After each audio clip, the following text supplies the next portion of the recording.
you doing? I don't know. I'm a little bit happy, but we're already getting into the game. There's no need for introductions because we're gonna get into some hero versus Pyra and Mythra. In all honesty, I thought we were gonna see some hero and Snake. And being with that, Greedy saw some hero and Snake.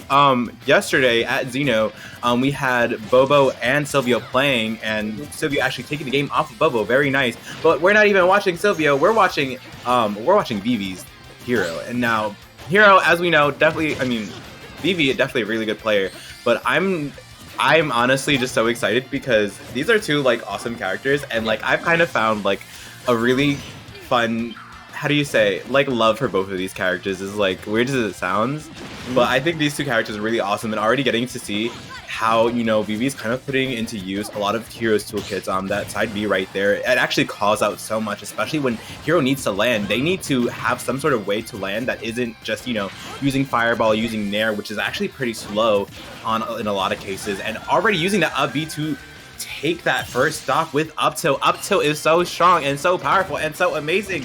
Literally just wow.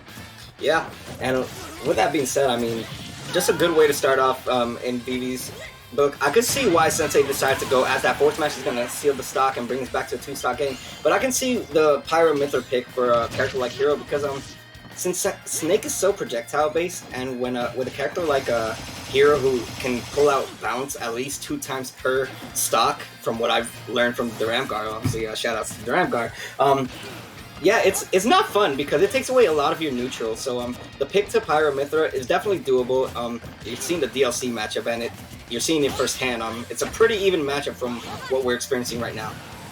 Absolutely, and I also would like to add to that is just that, you know, as you know, although Hero does have bounce, the thing about Hero is that, you know, it doesn't matter like how many things you can use to actually help you land. It doesn't really matter if you're consistently getting your landing stuffed out by Snake, which I actually think Snake does really well, whether it be dash attack, up tilt, you know, one of his best kill moves, up tilt being just super, you know, strong. But, I mean, it definitely can go both ways, but it's also, you know, we're playing a kids party game. There has to be a little bit of a random RNG here, and... Yep. Ooh! I have no idea what I don't know what it is that kills Sensei, but I can confirm to you that is able to seal both their stocks and bring us to an even game. A beautiful way to start off this game one. Obviously, both these players are fighting to survive right now. And right now, with the upper edge, 30% is in favor of Vivi, and then tacking on a little bit more damage. The kaboom barely slipping by. Sensei, beautiful reaction to get away from it. Oh, nice foresight.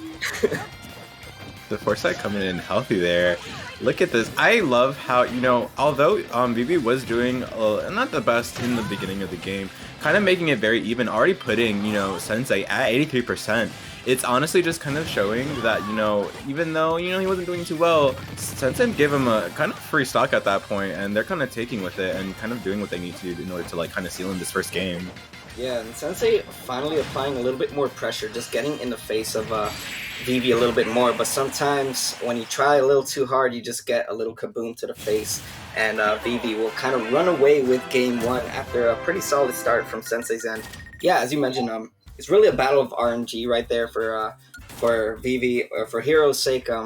It's just, if you get the right things at the right time, it pays off. In this case, it paid off for Vivi, getting a good win over Sensei, but it's not over yet. We could be seeing we're definitely seeing the stage swap, but the question is, are we going to see a character swap? No, we're not. Guess not. I mean, honestly, we don't really have a reason for, you know, Vivi to switch to Lucario just yet. I know you know, Vivi has their hero, you know, just for a few situations here and there, but doesn't really tend to, like, you know, pull it out until, you know, they know that they can't really use hero anymore. Yeah, we're going to see small battlefield as the stage pick, and right now it seems like it doesn't even phase Vivi. But as I say that, a little bit of strings being latched on in Sensei's end. But yeah, one thing you want to do as a Pyra and or Mythra, in this case against a character like Hero, is you just want to make sure that you're applying the pressure. If you're going to keep Hero at the corner, you're just going to want to make sure to have reasonable distance. You do have a disjointed sword in your hand, so you can definitely pay it off as the shield break. Ooh, Yes, Dude. sir. Spike up. No. A beautiful display being shown and beautiful awareness right there from Vivi, just taking it with ease. Oh wow, that was actually so amazing right there. Now, getting that shield break, that was actually probably one of the best things to help Vivi get the lead in order to kind of solidify this immediate, just game 3 type situation, or game 2, sorry, situation. And it's just kind of like crazy because, Hero, you don't really see too many Hero players that often, and it's just like seeing Hero being used competitively is just kind of crazy because you'll get like random stuff that happens, but you'll also see Hero down, and then it's just like when they make it back, it's just like, wow, what's going on here? Yeah, and once again, the Psych Up coming in clutch as that F tilt is enough to seal Sensei's second stock, and still hanging on with those 3 stocks is Vivi, just dominating this game too, just not allowing Sensei to be able to set up all his options and just reacting properly, especially to all these blazing edges or prominence revolt. And the Accelerado is going to be a key factor right now for Vivi as he's just going in, not allowing Sensei to get in, but the up B will finally seal the stock. Going to go for the high recovery instead of snapping the ledge, and it pays off, but still, you're sitting at 52% in your final stock of loser's side, I should say. So you're not in a good position if you're Sensei right now. The one thing I actually kind of really enjoy that Vivi's taking advantage of is the fact that, Sensei's playing Pyra right now. And, as slow as Pyra is, that actually opens up a lot of situations for Vivi to kind of just get a lot of, damage because of how slow Pyra actually is. With as much damage that she can do, it doesn't really matter if you can't actually, touch Hero. You know what I mean? So it's like really good on Vivi's part by actually just choosing to kind of take advantage of this situation that, Sensei finds himself in right now. Yeah, and taking advantage fully is Vivi as he just kept Sensei at the corner for at least a good 20 to 30 seconds right there. And just Sensei sitting at such a bad deficit. You're at 171 and literally anything can kill Pyra and or Mythra right now, but sticking through with the Pyra as we're going to probably see a stock being taken very soon with the fair. Yes, sir. Good stuff right there from both these players, but Vivi just really went off this game too.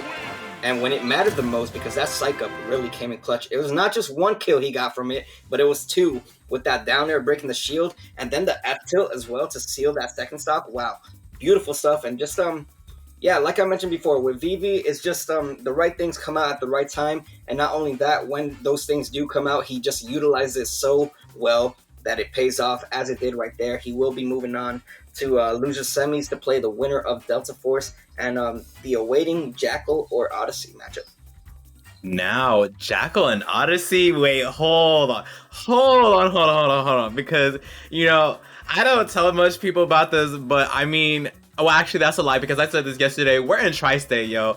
We have so many talented people here, and speaking of talented people, we have Jackal and Odyssey, who are both 2 really talented people. Now, Odyssey, I remember before, like, pre-quarantine, Odyssey was coming in, coming to all these locals and just messing everybody up, and it was just like, wow, who is this kid who's like, I don't know what, like 17 years old? Like, it's just, we have so much talent, and like, I just had to keep on mentioning that because I definitely love both of these players. I love Jackal's, just aggression a lot of the time. Jackal has so many, just ways that they open people up and keep people in disadvantage.